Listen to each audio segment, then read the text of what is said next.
Karina Kantas, author of 13 books. I'm a podcaster, YouTuber.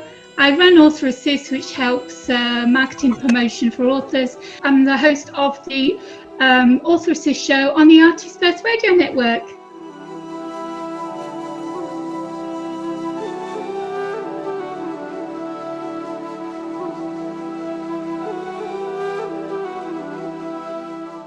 Hey, I'm Shane Wilson. I'm the author of contemporary fantasy novels. I also am a podcaster and et cetera, et cetera. But I'm about good times, having some whiskeys, drinking some coffee, staying up too late, and listening to good music.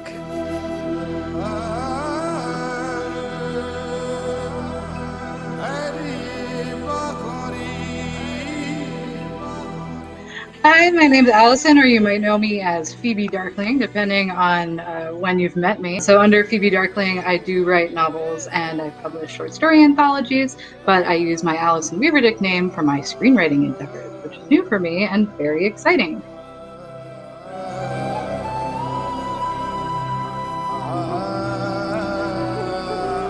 My name's Anne De Korte. You can call me Anne, not Annie.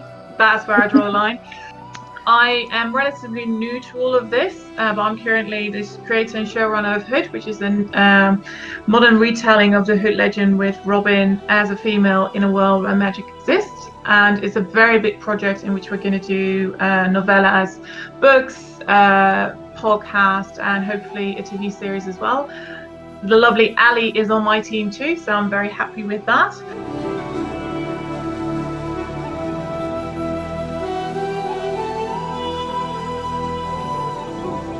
Hello, my name's McEntire. I am the author of The Edens, which is a young adult dystopian fantasy series.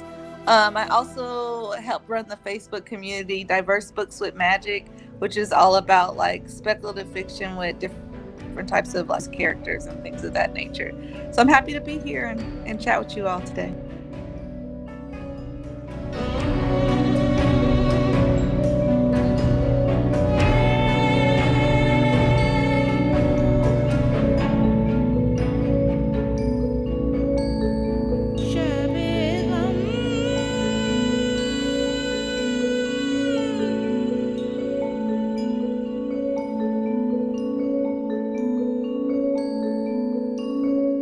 So this is an interesting genre. We're going to talk about dystopia today, and I actually pulled up a review of a masterclass by Margaret Atwood, who did a masterclass on this subject matter, which is very interesting.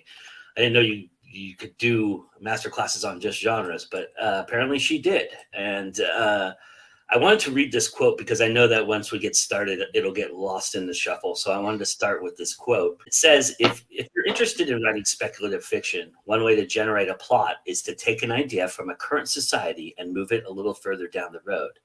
Even if humans are short-term thinkers, fiction can anticipate and extrapolate into multiple versions of the future. So, taking that into context in that quote, I'm curious from all of you what it is about dystopia that draws you in and why you choose to write in this genre or create in this genre. I, full disclosure, don't know that I am drawn to this genre anymore. This is a troubling development for me because it's something that I've written in for a very long time. And as Margaret Atwood said, I think a major component of this genre is sort of looking with an eye toward the future, but it is also incredibly rooted in the present, right? Like she says in that quote, take something that's happening in society right now and just sort of dial it up, right? Or imagine its most devastating future.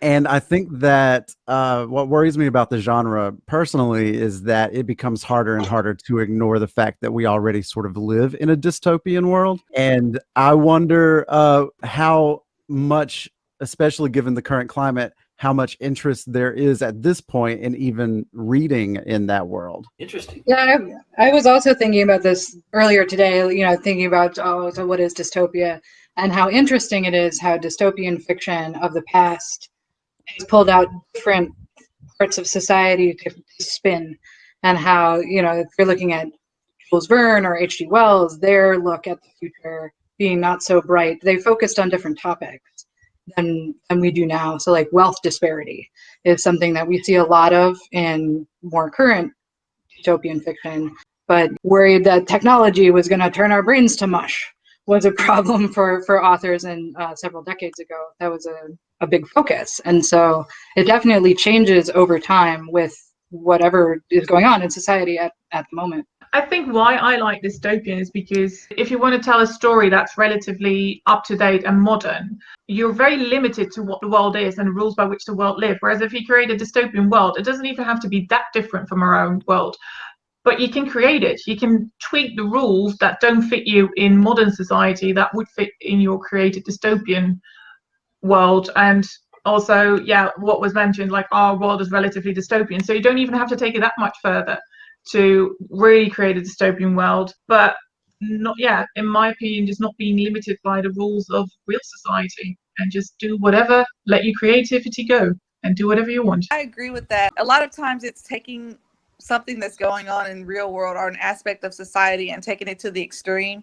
I feel like growing up, I was always drawn to stories that kind of did that. Like I remember being in high school and reading books like the Ugly series or Divergent and just kind of just falling in love with those concepts and those societies. But I feel like the fact that the world is kind of more dystopian nowadays can make people like shy away from that. But at the same time, I also just see like new types of dystopians being told. Like, I don't know if any of you guys saw the show on Netflix called Sweet Tooth, but it's definitely dystopian, but it kind of takes like aspects of other genres like fantasy and just kind of makes it its own thing.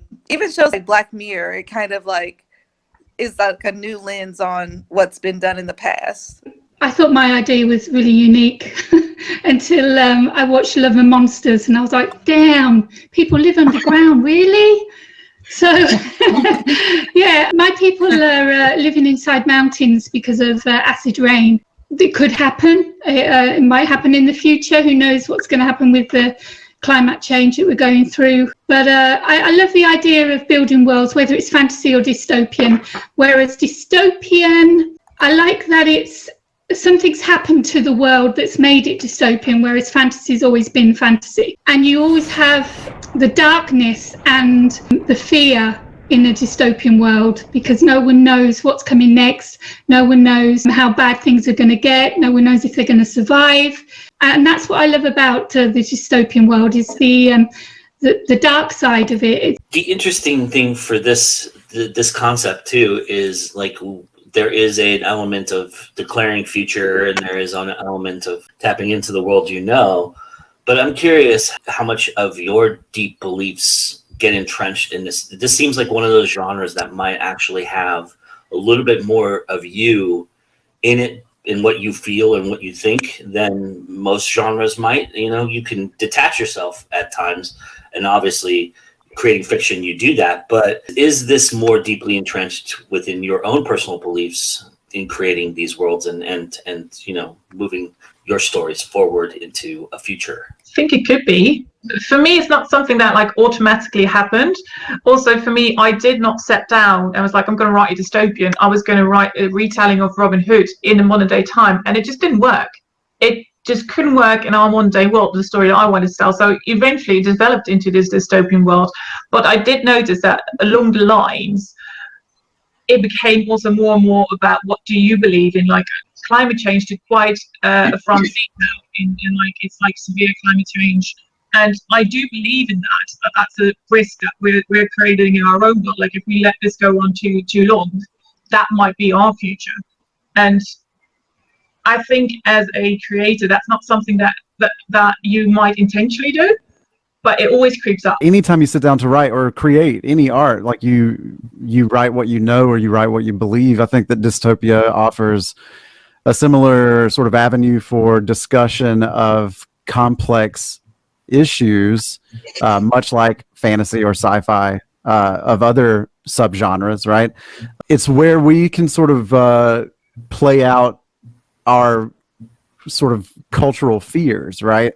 Or our worries about how things are going, as it's almost a thought experiment, right? Like, if this continues on down this path, then what is it going to end up leading to?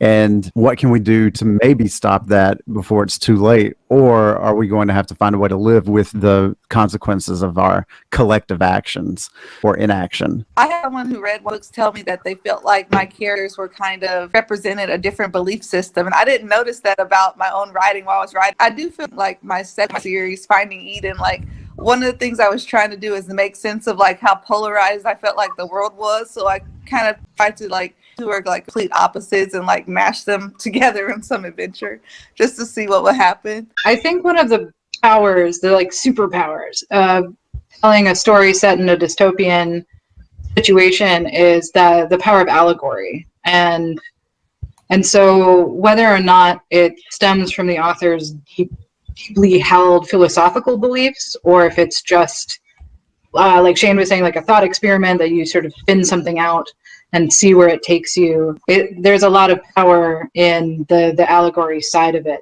where like for Riftmaker is the most dystopian thing that I've written myself, and I transplanted it's a totally different fantasy world that everything is terrible, and it's largely because of intolerance. And this was something that it came to be important to me because of taking anthropology classes, and I drew from my own experience in that way. So using a fantasy to tell this allegory about an issue was definitely something that worked for me. But like Anna, I didn't set out to write something dystopian. It just sort of shook out that way naturally.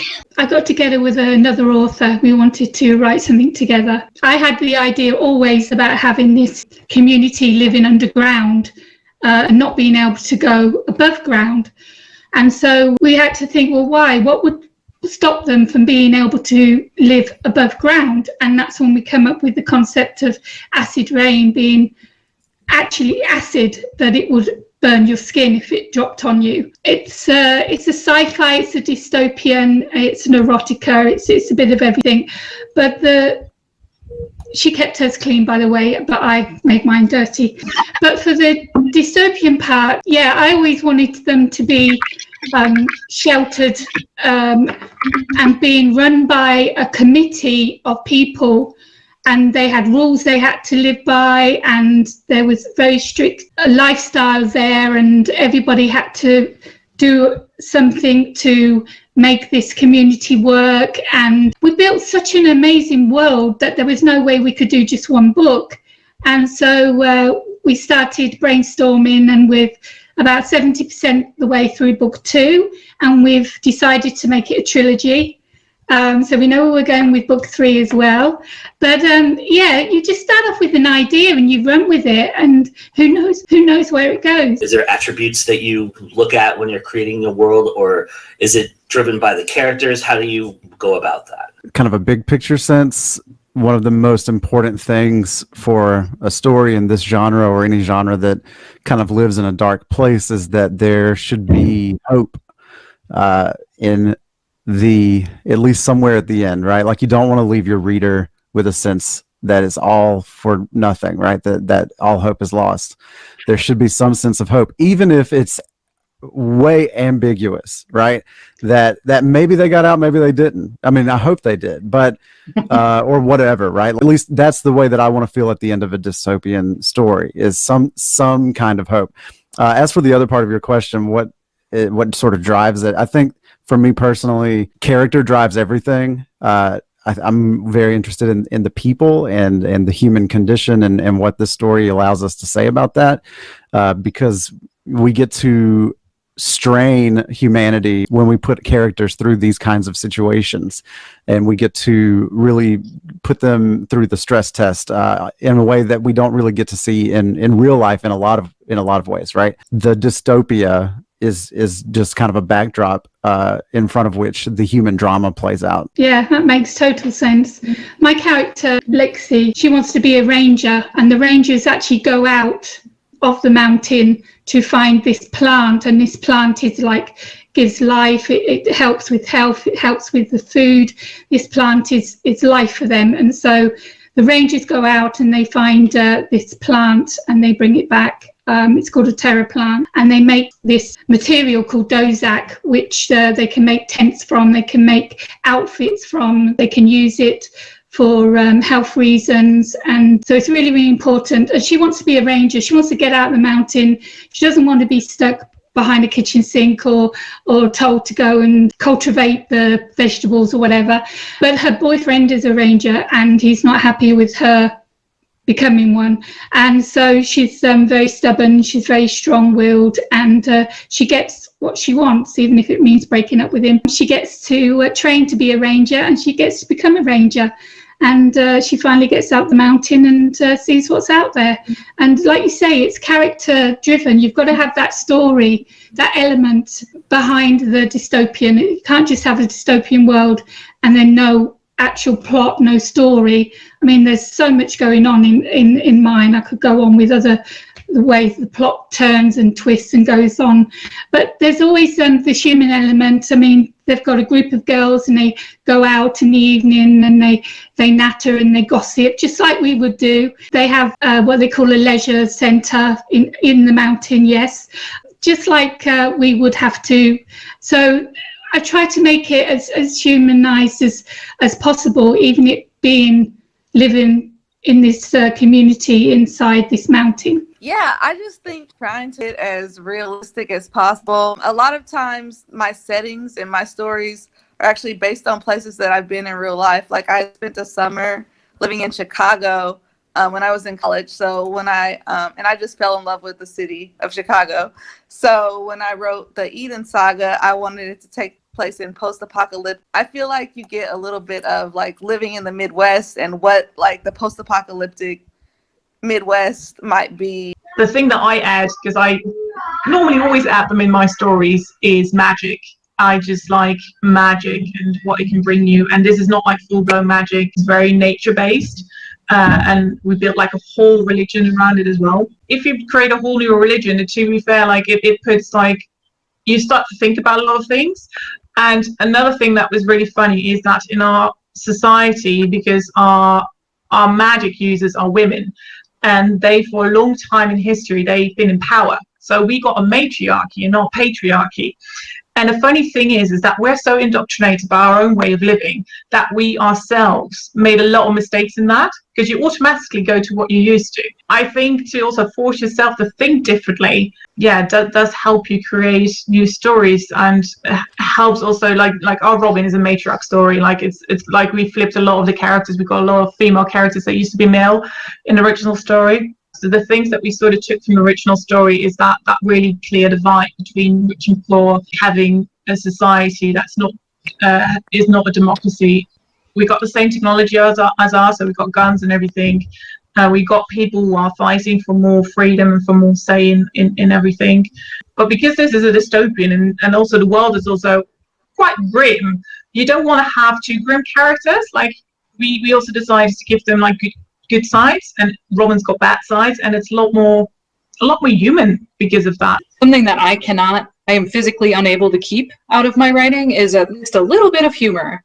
And I think in something like a dystopia, that can be really powerful because, sort of like Karina was saying, that you've got people gossiping, there's still people doing people things. And so even if the world is really grim, anyone who maintains a sense of humor becomes a much more interesting character.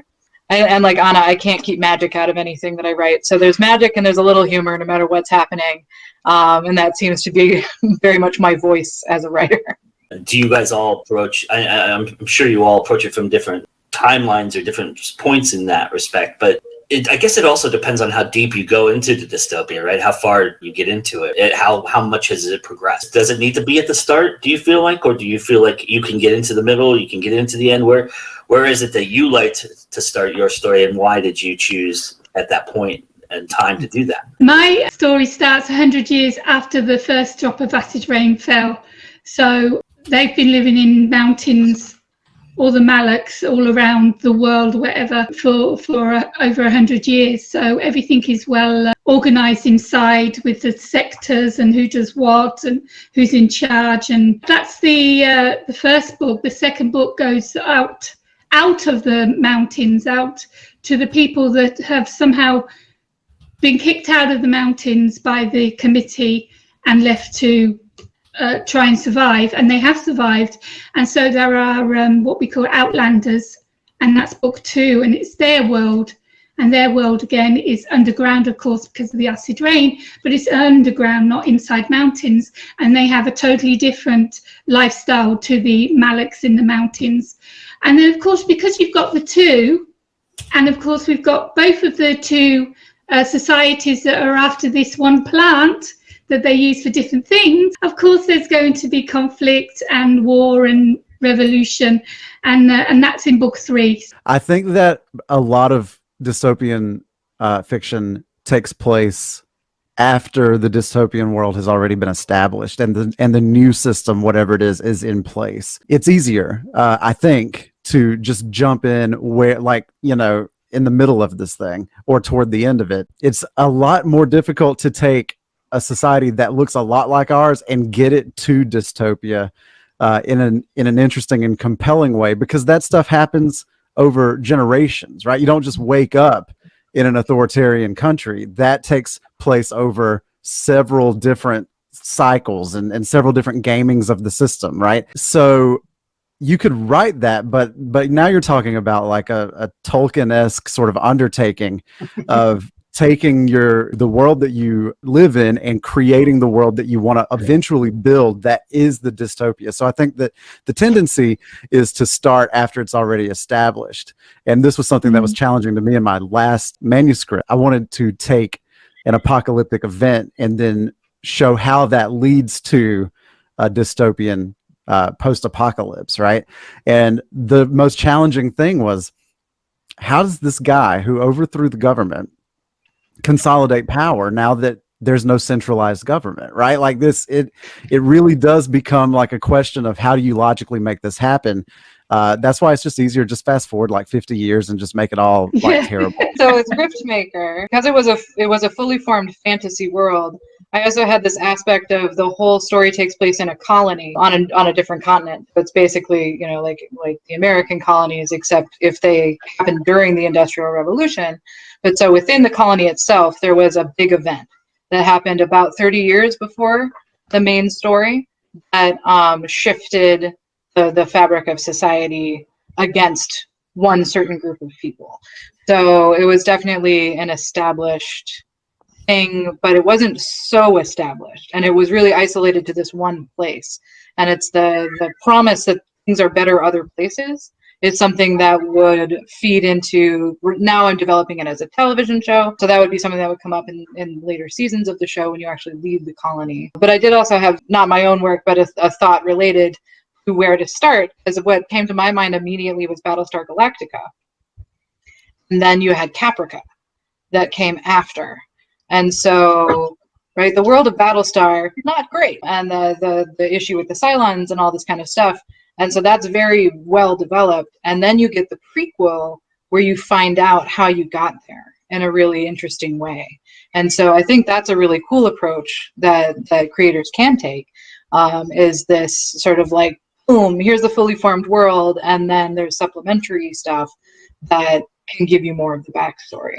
I'll first answer it in a more general way, and then I'll explain what we did with Hood. I think Shane is quite right in saying that most dystopians are set a bit later down, because it is a lot easier when your story is already, well, when your story world is already quite well established and you've got something to fight against. But at the end of the day, it depends on what story you're telling. Like, technically, not even technically, Walking Dead is a dystopian story as well, and that came straight out of the moment where it changed and they are building that new society. So it can definitely be done following the process. But I think, yeah, it's like, what story do you want to tell? What kind of characters have you got? And what kind of world do you need for that? Do you need a world that's still very fluid, that's still being made? Or do you need to have something very well established that people are kicking against because they don't agree? And you do see that for dystopians, often the second one is preferred. In terms of Hood, it's a bit of a cheat, because we went back into history and we changed history, a real English history, from the 12th century onwards. So we kept history as is until the 12th century, until the English anarchy.